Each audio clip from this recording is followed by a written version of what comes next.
आज एक बार फिर हम सब खुदाम की हजूरी में हैं और आज एक बहुत बड़ी ऑफर जो खुदामद यसुम मसीह ने एक शख्स के सामने रखी और ये ऑफर एक सवाल की सूरत में है। जिन्होंने हवाला गौर से सुना है, मैंने कहा था कि आपने क्या करना है जी, गौर से सुनना है। क्या करना है? गौर से सुनना है। जिन्होंने गौर से सुना, इसमें एक बहुत खूबसूरत और बहुत बड़ी ऑफर, और मैं ये समझता मेरी दानिश में इससे बड़ी ऑफर हो नहीं सकती जो खुदावंद यसुम मसीह ने इस अंधे फकीर बर्तमाई को दी है। और ये ऑफर आयत नंबर 51 में मौजूद है, जिसमें लिखा है, तो पढ़ दे आप में से बुलंद आवाज के साथ। यीशु ने उससे कहा, तू क्या चाहता है कि मैं तेरे लिए करूं? यीशु ने उससे कहा कि तू क्या चाहता है मैं तेरे लिए करूं। जरा इन अल्फाज की गहराई में जाने की कोशिश कीजिए कि एक ऐसी शख्सियत जो इस कायनात की खालिक और मालिक है, एक ऐसी शख्सियत जो सब कुछ करने की कुदरत और सलाहियत रखती है, एक ऐसी हस्ती जिसके पास आसमान और जमीन का मुकम्मल इख्तियार, उसकी जुबान मुबारक से निकलने वाले ये अल्फाज, मैं समझता हूं कि ये किसी एजाज से कम नहीं है कि जो उस अंधे फकीर को यह ऑफर दी गई।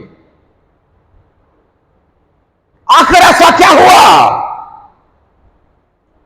ऐसी कौन सी बात, ऐसा कौन सा मामला, ऐसी कौन सी खूबी उस अंधे के अंदर है कि खुदावंद यसुम मसीह ने यह कह दिया, बता मैं तेरे लिए क्या करूं। आज यही नुक्ता हमारे सामने होगा कि खुदाम ने क्यों यह कहा, क्यों खुदावंद यसुम मसीह ने यह इतनी बड़ी ऑफर एक अंधे को, कोई इतना वो बड़ा कोई बड़ा अफसर भी नहीं है, कोई ऐसा भी नहीं है कि जिसके पास बड़ा ओहदा है, जो बड़ा मालो दौलत जिसके पास ऑलरेडी है, या कुछ ने ऐसा कारनामा कर दिया। आखिर क्या कारनामा उसने किया? आखिर क्या खूबी है उसके अंदर? आखिर क्या कमाल है उसके अंदर कि खुदावंद ने उससे यह कहा है कि मैं तेरे लिए क्या करूं, मैं तेरे लिए क्या कर सकता हूं, मांग तू क्या मांगना चाहता। क्या यह मामूली बात है जी? बहुत बड़ी बात है, बहुत बड़ी बात है। आखिर क्यों ऐसा हुआ? और आज हम इन वजूहात को सीखने की कोशिश करेंगे कि खुदावंद यसुम मसीह ने ये ऑफर उसे क्यों दी, उसे ये ऑफर क्यों दी। आपने हवाला गौर से सुना, 46वें से 52वीं आयत तक मरकज की अंजील का 10वां बाब आपके सामने तिलावत की गई है, और आपने सुना है, हवाले को सुना है। जिन्होंने गौर किया है इस हवाले पर, अगर आपको कोई बात समझ आई हो कि आखिर क्या ऐसी बात है, सबसे पहली बात यह है कि ये तो है ही अंधा। क्या है जी? ये अपनी देखने की जो हिस्स है, जो उससे महरूम है, आंखों जैसी नेमत से ये महरूम है। देखने की सलाहियत इसके पास नहीं।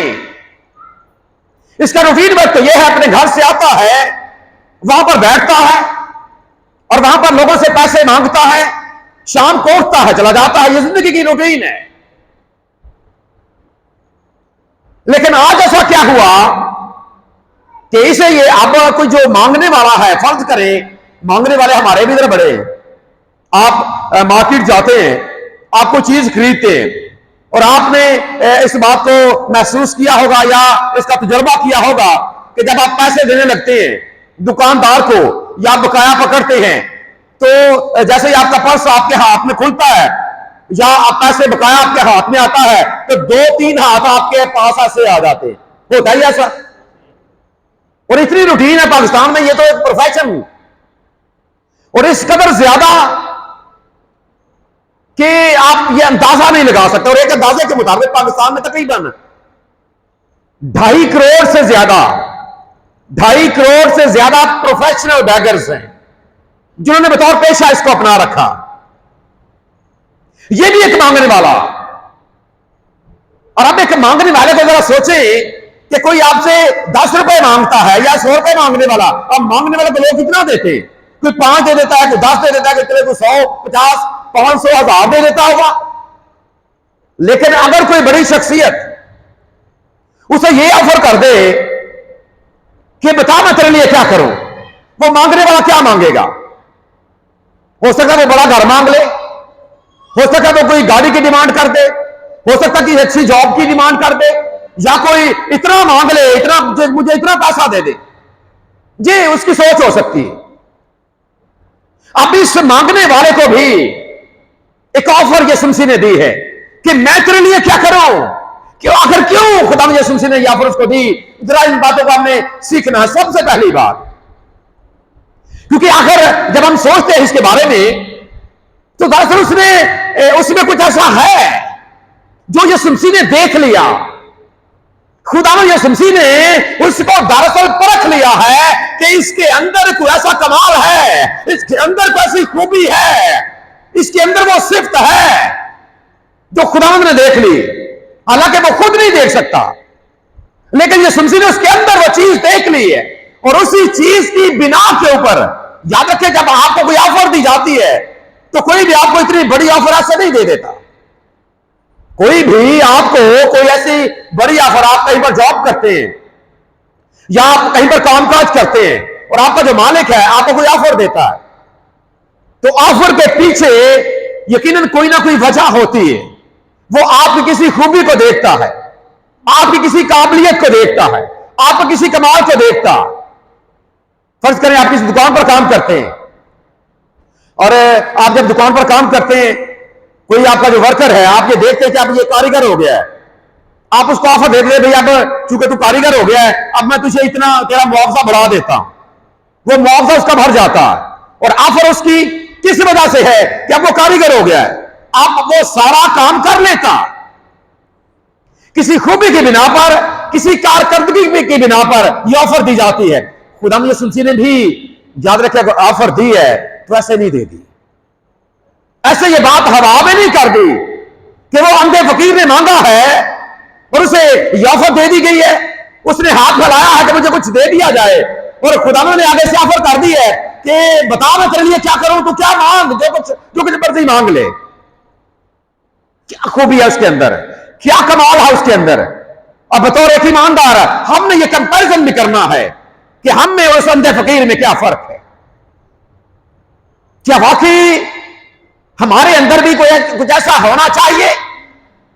क्योंकि बतौर ईमानदार यकीनन मेरी और आपकी ख्वाहिश भी है कि हमारा खुदा हमसे ये पूछे कि बता तेरे लिए मैं क्या करूं। और मुझे मेरे जहन में एक शेर आ रहा है अल्लामा इकबाल का। भाई प्रवेश साहब, आप दिलचस्पी रखते हैं। एक शेर है, खुद ही को कर बुलंद इतना, सुना है जी किसी ने? जी, अल्लामा इकबाल का किसी और का है? इकबाल साहब की है। खुद ही को कर बुलंद इतना कि हर तकदीर से पहले खुदा बंदे से खुद पूछे, बता तेरी रजा क्या है। अब ना जाने किन हालात में कैसे अल्लामा इकबाल ने यह शेर कहा, हमें वाकिफ नहीं, लेकिन हमारे मौजू के मुताबिक है। लेकिन इस शेर में जो बात की गई कि पहली जो बात है वो क्या है, खुद ही को कर बुलंद इतना बुलंद कर दे कि खुदा पूछे। इसका मतलब यह है कि इसने भी अपने अंदर एक ऐसा मुकाम पैदा किया है, इसने भी अपने अंदर ये इस तरह की बात कर दी है, या अपने अंदर इस तरह इसका ईमान मौजूद है कि खुदा यीशु मसीह ने इसे पूछ लिया कि बता तेरी रजा क्या है, बता तू क्या चाहता, बता मैं तेरे लिए क्या करूं। और इस वाक्य में ये चीजें मौजूद हैं। सबसे पहली बात, चूंकि ये मांगता है रास्ते के किनारे खड़ा होकर, इसकी जिंदगी की एक रूटीन है। लेकिन आज जब इसने आयत में, दूसरी आयत में इस बात को सीखा है कि जब इसे ये पता चला कि आज इस रास्ते से यीशु रास्ते गुजर रहा है, खुदा यीशु मसीह का गुजर यहां से है, क्योंकि जब इसने शोर सुना कि बहुत से लोग, बहुत सी भीड़ है, पहले इसने सोचा होगा कि क्योंकि बहुत ज्यादा भीड़ है, और जहां पर भीड़ होती है, जितने ज्यादा लोग होंगे पैसे मिलने के चांस उतने ज्यादा होते हैं। जितनी भीड़ होती है कि पैसे मिलने के, क्योंकि जो मांगने वाले लोग हैं वो हमेशा ऐसी जगह का इंतखाब करते हैं जहां पर ज्यादा लोग होते हैं। अब इसने पहले तो ये सोचा होगा कि क्या मुझे बहुत से पैसे मिलेंगे, लेकिन जब इसने पूछने पर इसे पता चला कि आज यीशु मसीह इधर से गुजर रहा है, इसने क्या किया है? एक काम इसने किया है, इसने अपनी सदा को तब्दील कर लिया। पहले ये लोगों से पैसे मांगता, और आप मांगने वालों की सदाकत पर कभी नोट करें उनकी बातों को, कितना दर्द होता है जब वो मांगते हैं, या अपनी जब वो मिन्नत लोगों के सामने रखते हैं, या अपने मामलात लोगों के सामने रखते हैं कि मेरा कमाने वाला कोई नहीं है, जवान मेरी बेटियां हैं घर में खाने पीने के लिए। ऐसे ही होता है जी, मुझे ये मामला, मेरे घर का ये मामला, मेरे लिए कुछ ना कुछ किया जाए। ये भी ऐसा करता होगा, लेकिन आज इसकी ऑफर है, जो इसकी सदा है वो तब्दील हो। जब इसने सुना कि यीशु नासरी से इधर से गुजर रहा है, इसने पैसे मांगने की बजाय एक काम किया। पैसे मांगने की बजाय इसने यीशु मसीह से पैसे नहीं मांगे, इसने एक काम किया है। अब काम किया क्या है?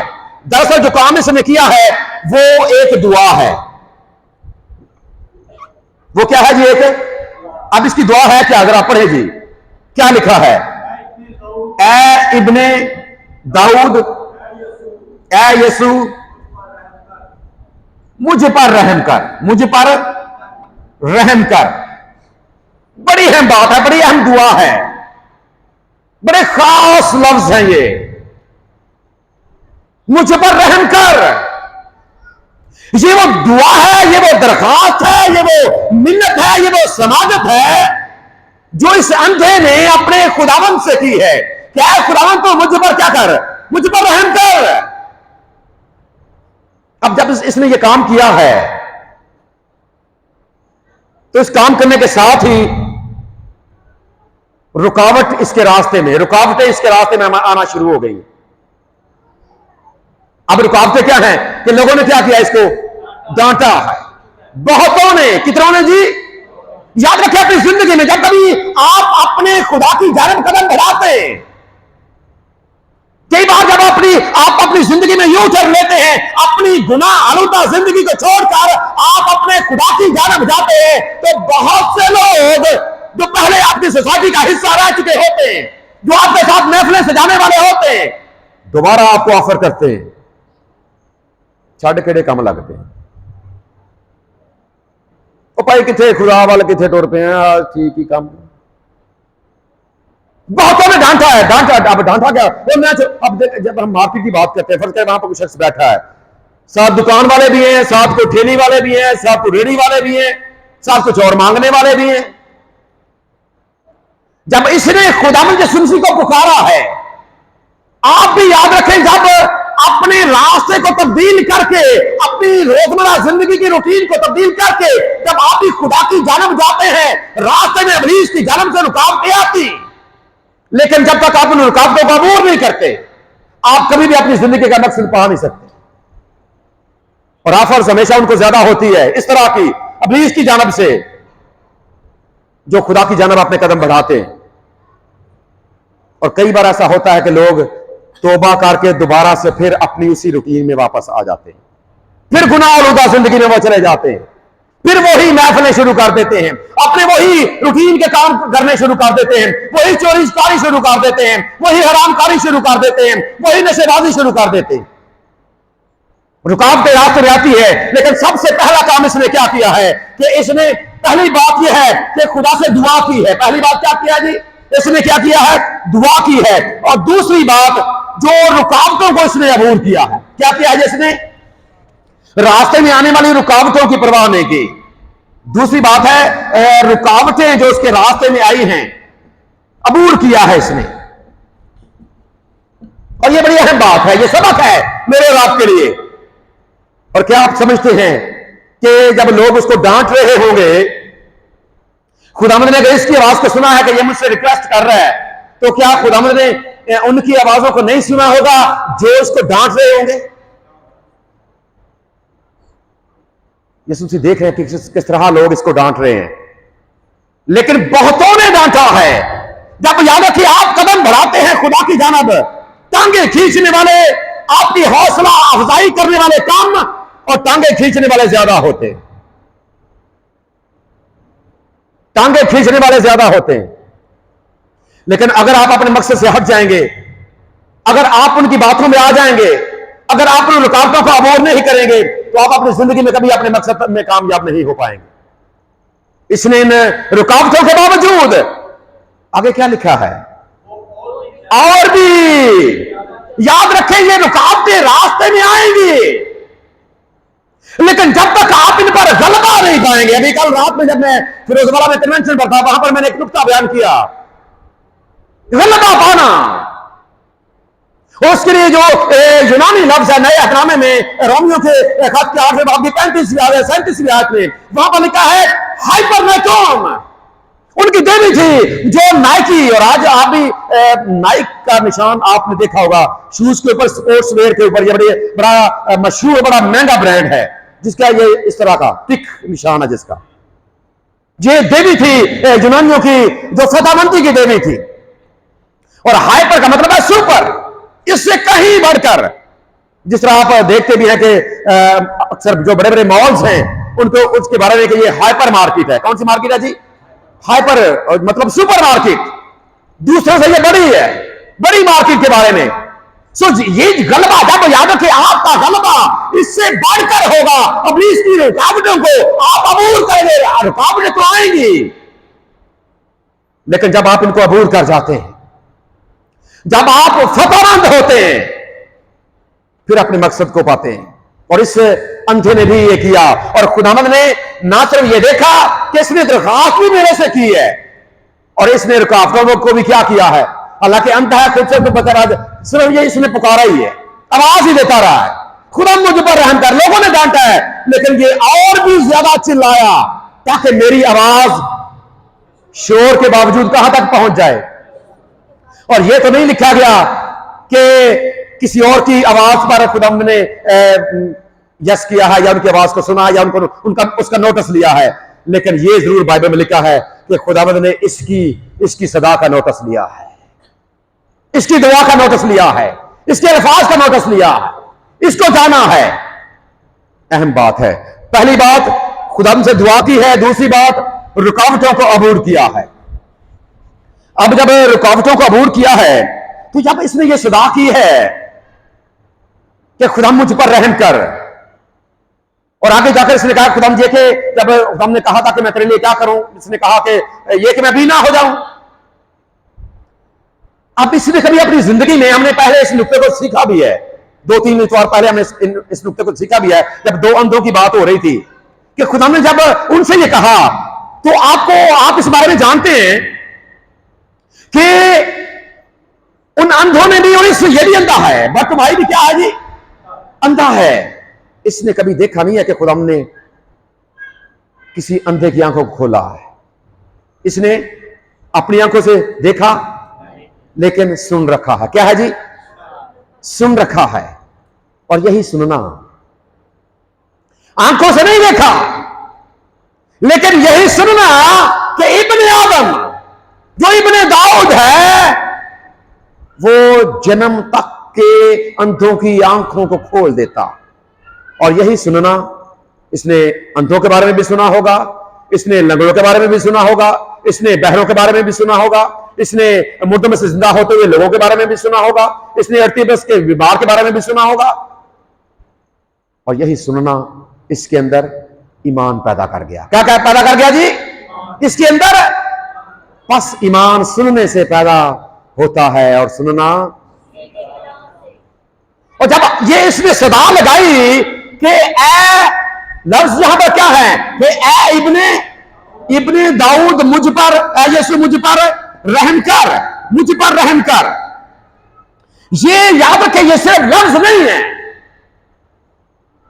ये महज लफ्ज नहीं है कि ए इब्ने दाऊद मुझ पर रहम कर, यीशु मुझ पर है, ये महज लफ्ज नहीं है। याद रखें, इन अल्फाज ने आवाज के जरिए से जो आवाज यीशु मसीह के कानों तक गई है, जब ये लफ्ज यीशु मसीह के कानों के साथ टकराए हैं, उसी समातों तक पहुंच रहे हैं, तो याद रखें, इन अल्फाज में मौजूद उसका ईमान यीशु मसीह तक पहुंचा।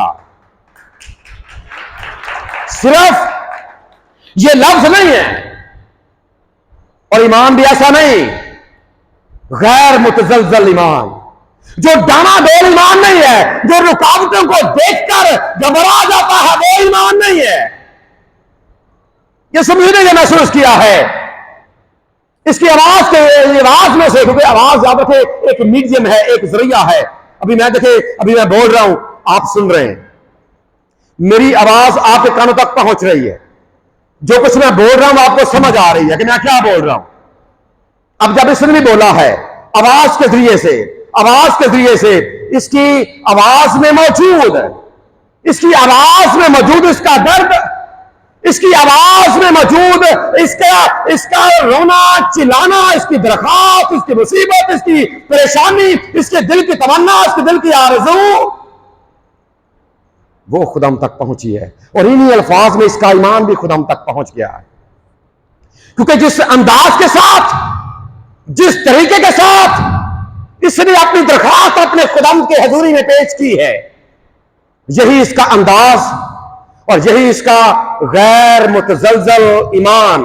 उसने याद रखे एक ऐसा काम कर दिया है, एक ऐसा कारनामा कर दिया है जो कोई आम शख्स कर नहीं सकता। हुआ क्या है, जब इसने सदा लगाई है, जब इसने आवाज कि ऐ इब्ने दाऊद, ऐ यीशु मुझ पर रहम कर। और पाक कलाम में आपने पढ़ा है कि खुदा यीशु मसीह चलते चलते खड़ा हो गया है। क्या हो गया जी? अभी पढ़ा जी आपने, यीशु ने क्या होकर कहा है जी? खड़े होकर। इसका मतलब क्या है कि यीशु मसीह चल रहे हैं। इसका मतलब क्या है? काफिले के साथ, क्योंकि काफिला जा रहा है, साथ शागिर्द भी हैं, साथ दूसरे लोग भी हैं। यीशु मसीह रमा दवा है यरूशलेम की जानब। अब जब यीशु मसीह चल रहे हैं, आगे बढ़ रहे हैं, जब ये आवाज कानों तक पहुंची है, खुदावंद यीशु मसीह रुकने पर, खड़े होने पर मजबूर हो गया है। अपने हाथ के इशारे से तूफानों को थमा देने वाला आज इस अंधे फकीर की सदा को सुनकर अपनी जगह पर उसकी आवाज को सुनने के लिए खड़ा हो गया है। ये मामूली बात नहीं है, ये मामूली बात नहीं है कि यीशु मसीह खड़ा हो गया है। उसकी सदा को सुनकर क्या मेरी और आपकी आवाज के अंदर, क्या मेरी और आपकी दुआ के अंदर ये ताकत है कि हम अपने खुदावंद को मजबूर कर दे कि वो हमारी दुआ को सुने और हमारी आवाज पर लब्बैक कहे? ये चैलेंज है आज के ईमानदार के लिए।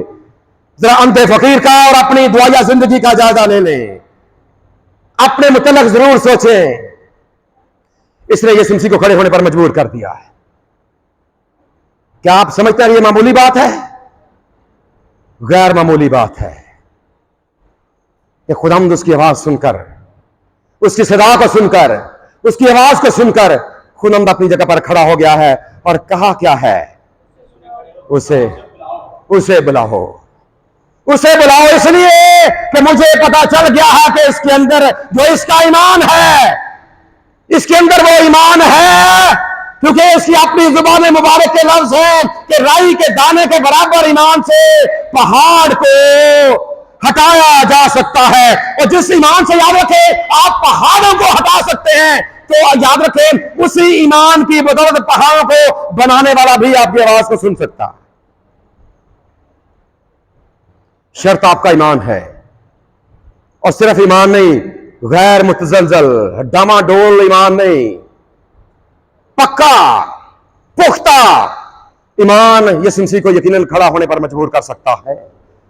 और इस अंधे फकीर ने यह करके इस बात को साबित कर दिया है कि उसके सदा के अंदर, उसकी आवाज के अंदर, उसके अल्फाज के अंदर वो चीज है जो यीशु मसीह ने देख ली है।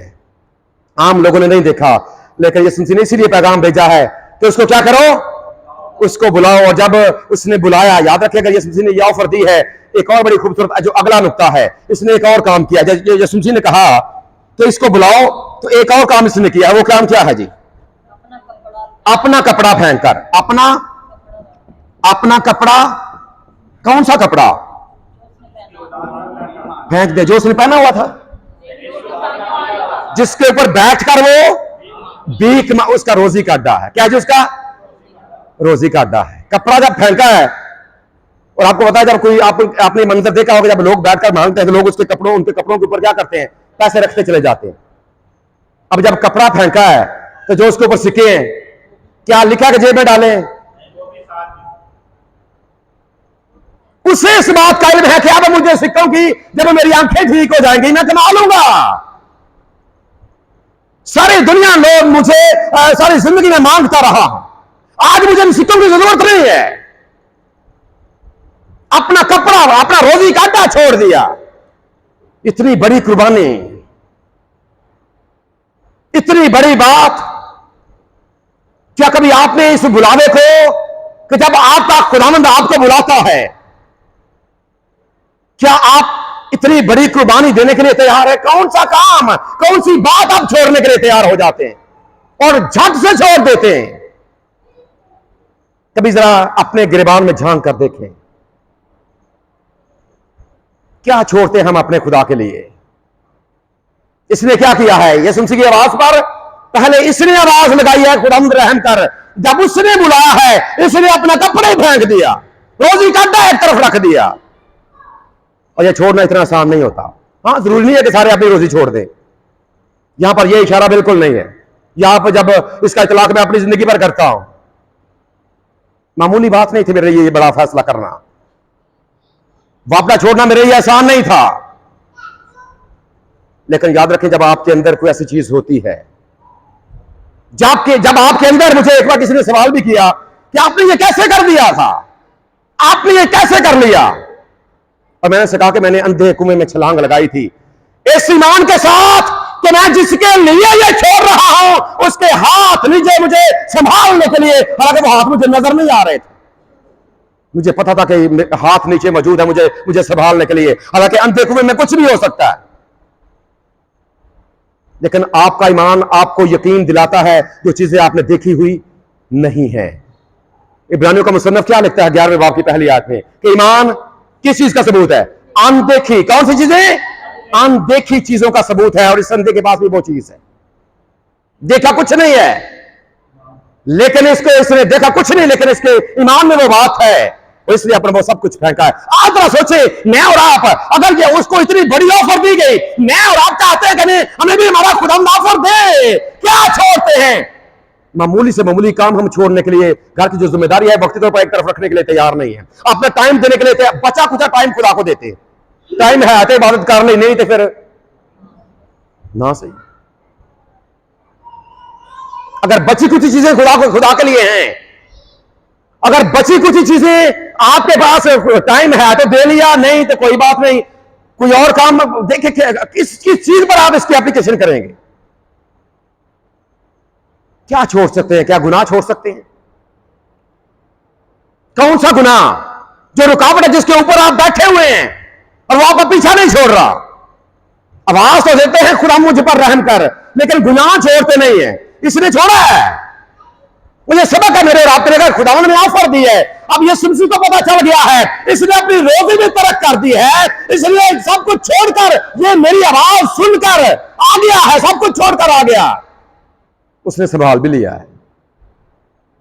और इसके इसी स्टेप्स ने, इन्हीं इकदामात ने खुदावंद को मजबूर किया है ये ऑफर देने के लिए कि बता मैं तेरे लिए।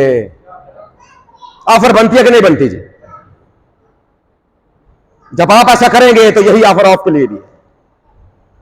लेकिन शर्त यह है कि आप क्या छोड़ने के लिए थी, क्या गुनाह, कौन सा गुनाह आपके अंदर पाया जाता है? हम तो मामूली से मामूली काम, मामूली से, हालांकि ये तो छूटते ही नहीं, बड़े आदी हैं गुनाह के, पक्के आदी हो चुके हैं गुनाह के। लेकिन याद है गुनाह कोई इतना भी नहीं होता। लेकिन शर्त सिर्फ क्या है, जब आप पक्का इरादा करेंगे, किसी भी जो आपकी आदत पुख्ता है आपकी, और आप ये समझते हैं कि ये आदत मेरा पीछा नहीं छोड़ रही, उतना पुख्ता इरादा करें उसे छोड़ने के लिए।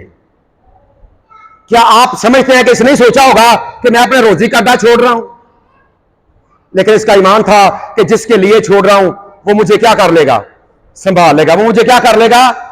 ऐसे इतनी बड़ी ऑफर नहीं दी गई।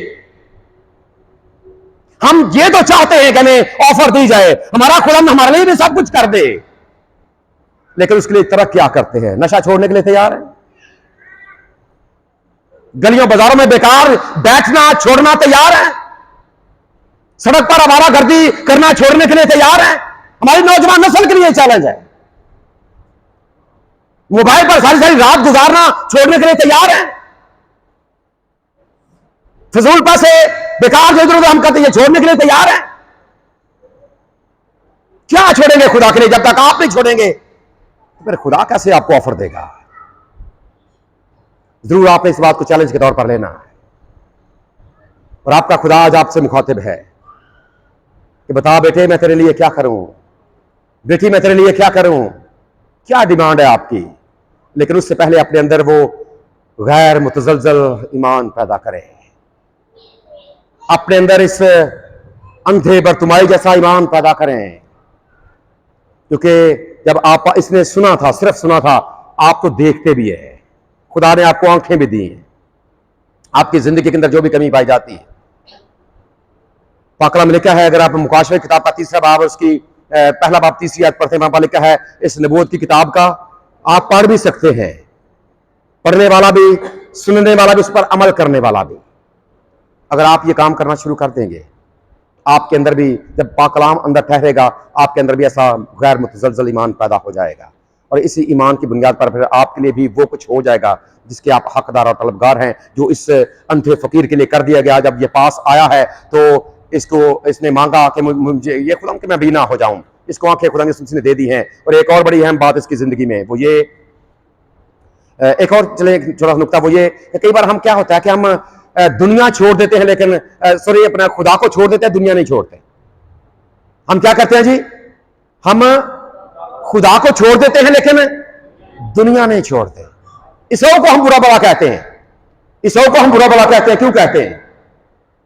उसने एक दाल की प्याली के इर्ज में अपने पलौटे होने का हक बेच दिया था। हम यहूदा इस्करियोती को बुरा भला कहते हैं, 30 सिक्कों के इर्ज उसने क्या किया था, अपने खुदाम को बेच दिया था। आज हम क्या कर रहे हैं? कभी सोचा आपने? आज तो हमसे अगर देखा जाए ना, यकीन करें, हम उनसे कहीं ज्यादा गए गुजरे, उनसे भी ज्यादा कम में आज हम भी अपने खुदाम को बेच रहे हैं, बड़े से छोटे तक हर एक। अगर अपने अपने गिरेबान में झांके, हम अपने ईमान को आज किन दामों बेच रहे हैं? ये चैलेंज है, इसका गैर मुतजलजल ईमान है। क्या हमारे अंदर भी ऐसा है? एक और बड़ा खूबसूरत काम इसने किया है, जब ये ठीक हो गया है, पाक कलाम में लिखा आखिरी आयत में कि अब ये यीशु मसीह के पीछे क्या लिखा है, यहां पर लफ्ज क्या दर्ज है कि वो क्या हुआ, इसने राह में उसके पीछे हो लिया। क्या हुआ? अपने घर नहीं गया, उसके। अब यीशु मसीह जा कहां पर रहे हैं? यरूशलेम। कहां पर जा रहे हैं? यरूशलेम को जा रहे हैं। और यरूज जिस शहर का ये वासी है, ये लानती कह रहा है बाइबल के उसके मुताबिक। अब इसने लानत की बजाय, और यरूशलेम क्या है? खुदा की हजूरी की अलामत। इसने लानत की बजाय बरकत का इंतखाब कर लिया है। जिस्मानी बसीरत के साथ इसने रूहानी बसीरत भी हासिल कर ली, और यही बात आज मेरे और आपके सामने भी है। जरूर अपनी जिंदगी पर गौर करें, अपने बारे में सोचें, हम अपनी जिंदगी कैसे गुजार रहे हैं, और आज का ये सबक हमें क्या सबक देता है, आज का ये पैगाम हमें क्या सबक देता है, आज का ये बरतुमाई हमें क्या सबक देता है, और आज की ये ऑफर हमें क्या सबक देती है। जरूर आपने अपनी जिंदगी में इसको सोचना है, इस बात को अपने साथ लेकर जाना है, गौर हौज करना है, ज्ञान ध्यान करना है, ताकि हम भी अपनी पुरानी जिंदगी को छोड़कर खुदा यीशु मसीह के पीछे पीछे पीछे चलना शुरू हो जाएंगे। जब उसके पीछे आप चलेंगे तो फिर आपको वो खुदा की हजूरी में, क्योंकि उसने कहा कि राह हक और जिंदगी मैं हूं, मेरे वसीले के बगैर कोई बाप के पास नहीं जा सकता। आज सोचें, अगर पहले से ऐसा है खूबसूरत बात है, लेकिन अगर ऐसा नहीं है तो आज फैसला करें, ताकि आप भी अपने खुदा से वो हासिल कर लें जिसके आप हकदार और जिसके आप तलबगार है, क्योंकि आपका खुदा आपको देना चाहता है। मेरा और आपका खुदा हमें आज के कलाम के वसीले से बरकत बख्शे। आमीन।